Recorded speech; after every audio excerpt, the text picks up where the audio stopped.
알론소의 레알이 또 굉장히 좋은 모습을 보여주고 있다. 예전 레버쿠젠 시절부터 보셨던 분들은 아시겠지만 사비 알론소라고 한다면은 뭐 백포라든지 백스리라든지 이런 특정 시스템만 고집하는 감독이 아니죠. 상황에 맞춰서 그리고 지금 있는 선수단의 특징에 맞춰서 다채로운 전술 변화를 보여줄 수 있는 감독인데 이런 면모가 레알 마드리드에서도 드러나고 있습니다. 바로 최근에 클럽 월드컵에서 도르트문트를 레알이 3대2로 꺾었죠. 그러면서 레알 마드리드가 준결승에 진출하게 됐는데 물론 경기 내용이 다 완벽했다 이거는 아니었습니다. 뭐 이따가 영상 말미에 말씀드리겠지만은 경기 시간 다 끝나갈 무렵에 조금 아쉬운 장면들 이런 것들도 나왔지만 적어도 전반전에만큼은 거의 완벽에 가까운 경기 내용을 보여줬어요. 그리고 중요한 건 그 경기 내용 안에서 알론소가 도르트문트를 확실하게 무너뜨리기 위해서 새로운 전술 변화를 가지고 왔다는 거죠. 최근 알론소가 다른 경기들에서 썼던 시스템은 3-4-1-2 시스템이었습니다. 후방에 백스리를 놓고요. 양쪽에 넓게 벌린 윙백과 그 가운데에 2명, 상대 미드필더 라인과 수비 라인 사이 포켓 공간에 벨링엄 놓고 전방 지역에 비니시우스랑 곤살로 가르시아의 투톱을 놓는 이런 백스리 기반의 시스템을 썼는데 전술판으로 보여드리자면 이렇습니다.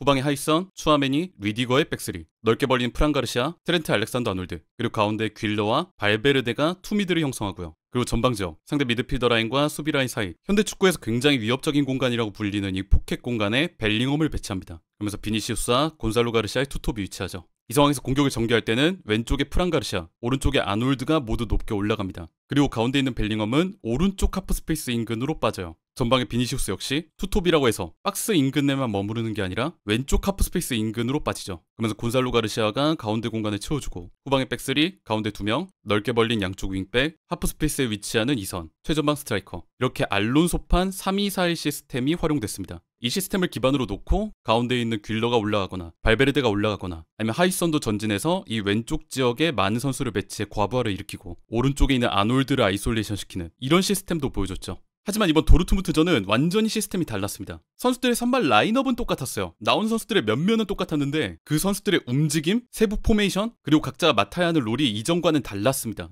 알론소가 이번 경기에서 가져온 시스템은 백3가 아니라 백포였어요. 아까 말씀드린 지금까지 경기들에서 보여준 3-4-1-2 시스템이 아니라 우리가 어떻게 보면 좀 더 익숙한 후방에 센터백 2명 놓고 양쪽 풀백 있고 중원 지역에 3미드를 놓는 그런 백포 시스템으로의 전술 변화를 실행했습니다. 아까 보여드렸던 3-4-1-2 시스템인데 이번 도르트문트전에서는 어떻게 바뀌었냐. 우선 추아메니가 센터백이 아니었죠. 기존보다 한 칸 올라간 미드필더 라인에 위치했습니다. 그러면서 후방에는 하위성과 리디거가 센터백 역할을 수행했고요. 왼쪽 풀백에 프란 가르시아, 오른쪽 풀백에 알렉산더 아놀드. 그 다음 오늘 미드필더로 출전한 추아메니의 위치도 재밌는데 이 추아메니가 미드필더의 최후방이 아니었어요. 오히려 살짝 올라간 위치, 공격 시에는 가담하는 역할에 가까웠고요. 이 미드필더의 최후방, 6번 미드필더 역할은 누가 해줬냐? 바로 이 선수, 퀼러가 해줬습니다. 퀼러가 가장 아래에서 후방을 조율하는 6번 미드필더, 추아메니는 비슷한 위치에서 서대, 조금 더 앞쪽에서 활동하는 미드필더, 그리고 위에 있는 벨링엄 역시 위쪽 공간에만 머무르는 게 아니라 아래에 많이 가담하는 모습을 보여줬죠. 그러면서 추아메니, 퀼러, 벨링엄의 3미드를 만들었습니다. 그리고 기존의 중원 위치에 있던 발베르데를 오른쪽으로 빠지게 만들었죠. 전방에 있던 비니시우스는 왼쪽으로, 가운데는 곤살로 가르시아, 그러면서 후방에는 백포, 6번 미드필더의 퀼러와 그 살짝 앞에 추아메니, 이선의 비니시우스, 벨링엄, 발베르데, 최전방 곤살로 가르시아 이런 식으로 4-2-3-1에 가까운 시스템을 만들었어요. 실제 경기 장면으로 보면 이렇죠. 양쪽 센터백, 하위성과 리디거를 중심으로 해서 길게 벌어지는 백포라인, 그 앞에 퀼러와 추아메니가 투볼란테를 형성하고요. 발베르데는 오른쪽에, 벨링엄은 살짝 내려와서 이 둘과 함께 3미드를 형성하고 있습니다. 이 변칙적인 4-2-3-1 시스템에서 제가 볼 때는 핵심 선수가 2명이 있었습니다. 하나는 6번 미드필더, 볼란테 역할을 수행해줘야 되는 퀼러의 역량, 그리고 또 하나는 우리가 좀 굉장히 익숙한 역할이죠. 자유롭게, 또 그리고 엄청나게 많이 뛰어줘야 되는 발베르데의 체력이었습니다. 먼저 퀼러부터 살펴보시죠. 이날 퀼러의 역할은 아까 말씀드렸듯 6번 미드필더, 후방 조율이었습니다. 벨링엄, 추아메니와 함께 3미드를 형성했고요. 그 중에서 가장 아래에 위치했던 3선 볼란테 역할을 맡았습니다. 근데 재밌었던 게 퀼러가 가만히 6번 미드필더 자리에만 있었던 게 아니라 예전에 추아메니가 했었던 역할, 미드필더 자리에서 아래로 떨어지면서 센터백 역할도 했다는 거죠. 4-2-3-1 시스템을 만들었을 때 왼쪽에 프란 가르시아 전진하고 알렉산더 아놀드 전진하고 벨링엄 전방 공간으로, 그리고 오늘 공격적으로 좀 더 띄워줬던 추아메니도 앞으로.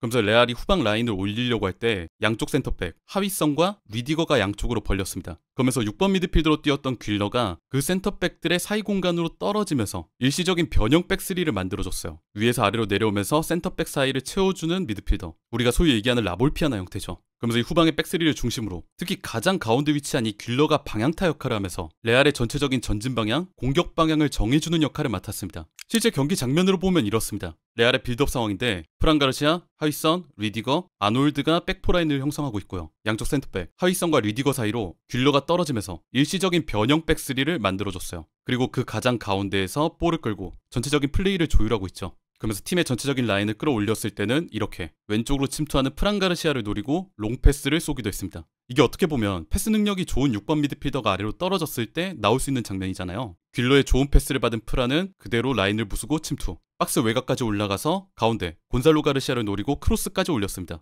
이게 상대 수비에게 걸려서 막히긴 했지만 라볼피아나 형태에서 곧바로 측면으로 빼준 귓러의 패스, 그리고 그걸 보고 적절하게 침투한 프란 가르시아의 연계가 굉장히 빛났던 장면이었죠. 이런 식으로 가운데서 볼을 잡은 귓러가 3미드를 이루면서 적절하게 패스워크를 하다가 한 번에 양쪽으로 찔러주는 패스들이 여러 번 나왔는데 이날 레알의 첫 번째 득점 장면도 그 시발점이 귓러였습니다. 이 장면을 보시죠. 마찬가지로 귓러가 전방 지역에서 볼을 잡고 팀플레이를 전개하고 있습니다. 이번에도 왼쪽을 침투하는 프란을 보고 그쪽으로 볼을 찔러주는데 이 패스가 적절하게 들어가면서 프란 앞에 넓은 공간이 열리게 돼요. 이후 이렇게 레알의 공격 방향이 왼쪽으로 정해지게 되죠. 패스를 받은 프란은 이렇게 외곽으로 오고 그 근처로 비니시우스, 귓러가 지원을 왔습니다. 그러면서 프란 가르시아, 비니시우스, 귓러, 이 세 명의 삼각대형이 만들어지게 돼요. 그리고 잠시 동안 이 세 명을 위주로 패스워크가 진행이 되는데 가장 앞쪽에 있던 프란이 비니시우스에게, 비니시우스는 귓러에게 패스를 넘깁니다. 그리고 마지막으로 볼을 잡은 귓러가 최전방을 바라보고는 골문 앞에 있는 곤살로 가르시아에게 바로 크로스를 올리죠. 이 올라온 볼을 곤살로 가르시아가 깔끔하게 마무리하면서 레알의 선제골이 터졌습니다.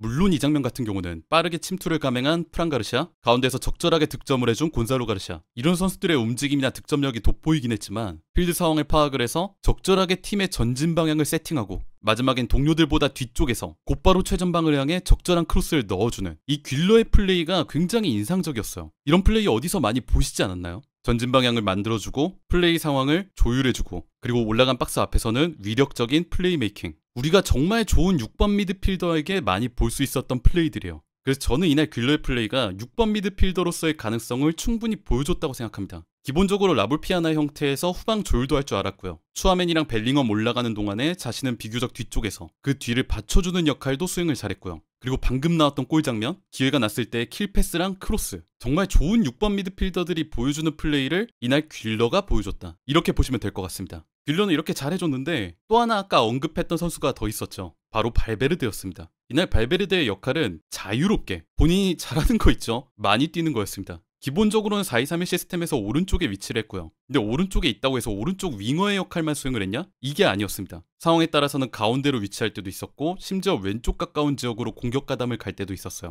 후방의 하이선과 귓러, 리디거의 변형 백스리가 위치를 할 때 발베르데의 포지션이 이 오른쪽에서 볼이 오기만을 기다리는 선수가 아니었죠. 예를 들어 이날 방향타였던 귓러가 왼쪽 방향으로 공격을 세팅한다. 이러면 발베르데가 중앙 공간으로 위치를 옮기거나 아니면은 그 왼쪽 가까운 위치까지 올라가기도 했습니다. 그래서 이날 발베르데의 위치를 보시면은 자신의 포지션에 상관없이 볼이 가까운 곳에 위치한 경우들이 정말 많았어요. 예를 들어 이런 식으로 레알이 왼쪽 지역에서 볼을 전개하고 있을 때 오른쪽에 있던 발베르데가 어느새 중앙을 지나 이 왼쪽 하프 스페이스 인근까지 넘어와 해당 공간의 수적 우위를 채워주고 있죠. 그러면서 그 오른쪽 윙의 역할은 누가 있느냐? 혼자 남은 알렉산더 아놀드가 아이솔레이션 되어 넓은 공간을 차지하는 역할을 맡아줬습니다. 즉 이날 발베르데의 역할은 볼이 있는 곳에 최대한 관여하면서 그 공간에 과부하를 걸어주는, 그리고 오른쪽 공간에 아놀드를 아이솔레이션 시켜주는 이 과부하의 열쇠 역할을 했던 거죠. 즉 알론소가 어느 공간에 과부하를 걸 것인가, 그 과부하 공간에 한 명을 더 배치해주는 열쇠 역할을 해줬다, 이렇게 보시면 될 것 같습니다. 근데 여기서 제가 놀랐던 건 지금 이 공격 상황만 해도 발베르데가 굉장히 많이 띄워주잖아요. 근데 여기에 추가로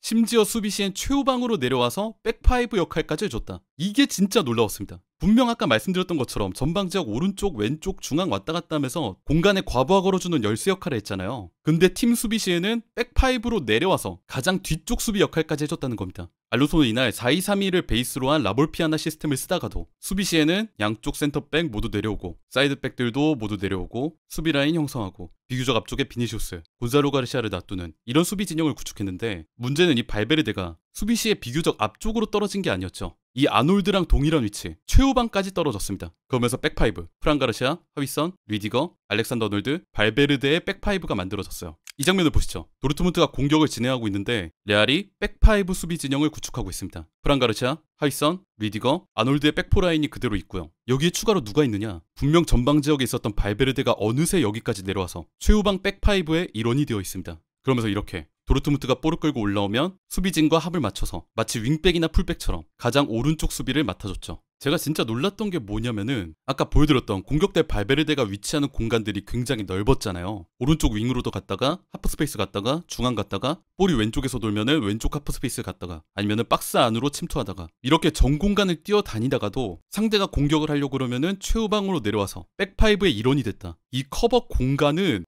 진짜 놀랍습니다. 이 전술은 발베르데가 정말 체력이 좋았기 때문에 알론소가 선택할 수 있었던 전술이었다. 이렇게 생각을 해요. 그래서 이날 시스템의 두 명의 핵심 자원들, 귤러와 발베르데, 이 두 명의 역량이 받쳐졌기 때문에 알론소가 이런 시스템을 구현할 수 있었다. 그리고 이런 부분들이 있었기 때문에 이날 경기에서 정말 좋은 모습을 보여줬던 프란 가르시아라든지 레알의 3득점 경기가 나올 수 있었던 거라고 생각을 해요. 그래서 알론소 같은 경우는 상대에 맞춰서 이렇게 다양한 전술 변화를 가져올 수 있는 역량을 가진 감독이다. 백스리가 됐든 백포가 됐든 어떤 기반의 시스템이든 유동적으로 변화를 가져갈 수 있는 감독이죠. 전 소속팀 레버쿠젠에서 우리가 봤었던 그 역량이 이제 레알 마드리드의 선수단을 가지고도 드러나고 있다. 근데 제가 영상 처음에 말씀드렸던 부분이 있잖아요. 전반까지는 이 내용이 너무나 완벽했는데 약간의 오게티라고 할까요? 경기 막바지 진짜 경기 시간 다 끝나갈 때 보여줬던 그 수비적인 불안함? 이거는 좀 아쉬웠던 것 같아요. 특히나 진짜 경기 다 끝나갈 때 하이선이 페널티 박스 안쪽에서 파울을 저지르면서 PK를 내줬는데 여기서 레드카드까지 받았거든요. 점수 차이가 나는 상황이라서 득점을 내주는 것까지는 뭐 그렇다 치는데 하필 레드카드를 받는 바람에 다음 경기에서 하이선은 출전할 수 없게 됐죠. 이런 부분이 참 뭐랄까 딱 하나 아쉬운 부분이 아니었나 그렇게 생각을 하고요. 그래서 후반 막바지에 그런 경기 운영적인 부분들, 수비적인 불안함 이런 것들은 알론소가 좀 챙겨서 앞으로 개선을 해나가면은 레알이 더 좋은 모습을 보여주지 않을까 이렇게 생각을 합니다. 레알의 남은 클럽 월드컵 우리가 관심을 가지고 지켜볼 필요가 있을 것 같습니다.